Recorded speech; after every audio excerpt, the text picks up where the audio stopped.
معزز سامعین و ناظرین، سود کو اللہ تبارک و تعالیٰ نے حرام قرار دیا ہے۔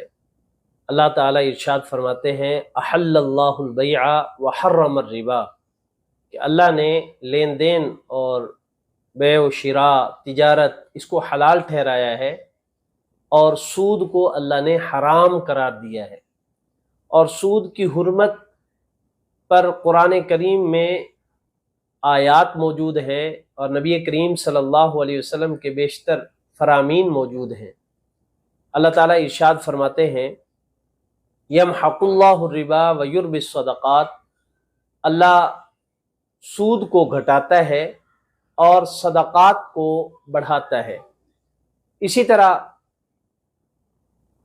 اللہ تبارک و تعالیٰ نے ارشاد فرمایا کہ اے ایمان والو، اللہ سے ڈرو، وَذَرُوا مَا بَقِيَ مِنَ الرِّبَا، اور سود کا جو معاملہ باقی رہ گیا ہے اس کو چھوڑ دو، ان کنتم مؤمنین، اگر تم ایمان والے ہو۔ اور آگے فرمایا فَإِن لَّمْ تَفْعَلُوا فَأْذَنُوا بِحَرْبٍ مِّنَ اللَّهِ وَرَسُولِهِ، اگر تم ایسا نہیں کرتے، سودی معاملات سے باز نہیں آتے، تو پھر اللہ اور اس کے رسول کی طرف سے جنگ کا اعلان سن لو۔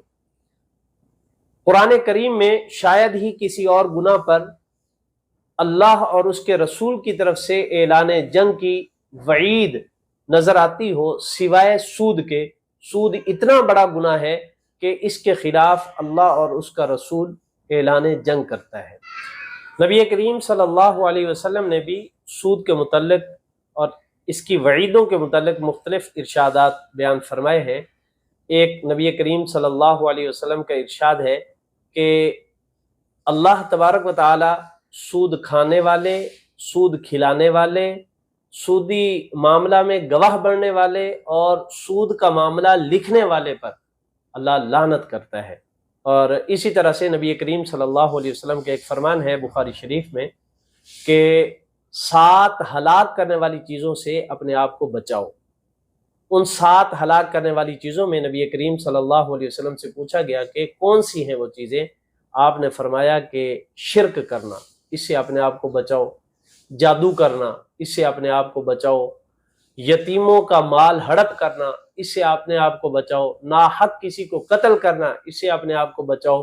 اور آپ صلی اللہ علیہ وسلم نے فرمایا کہ مومن بھولی بھالی عورتوں پر زنا کی تہمت لگانا، اس سے اپنے آپ کو بچاؤ۔ اور انہی میں آپ صلی اللہ علیہ وسلم نے شمار فرمایا سود کھانا، کہ اس سے بھی اپنے آپ کو بچاؤ۔ اب یہ قرآن و سنت سے سودی معاملات حرام ٹھہرتے ہیں، لیکن ہماری بدقسمتی کہ جب سے پاکستان بنا ہے یہ سودی معاملات ہمارے ملک میں چلتے آ رہے ہیں، اور بحمد اللہ علماء کرام مختلف اوقات میں اس کے خلاف آواز اٹھاتے رہے اور اپنی بس تک، اپنی حد تک جتنا ان سے ممکن ہو سکا، حضرت شیخ الاسلام ہمارے استاد محترم مفتی محمد تقی عثمانی صاحب دامت برکاتہم العالیہ نے سود کے خلاف مفصل فیصلہ تحریر فرمایا، جو پاس بھی ہو گیا لیکن بہرحال اس کو نافذ نہیں کیا گیا۔ اسی طرح سے اب حالیہ دنوں میں حضرت مولانا فضل الرحمان صاحب دامت برکاتہم نے جو یہ کاوش آئینی ترمیم کے حوالے سے فرمائی ہے، یہ انتہائی قابل ستائش ہے۔ اللہ کرے اس سود کی لعنت سے ہمارا ملک آزاد ہو، اور تاکہ خدا کی رحمتیں اور برکتیں ہمیشہ ہمیشہ کے لیے ہمارے ملک پاکستان کا مقدر بنے۔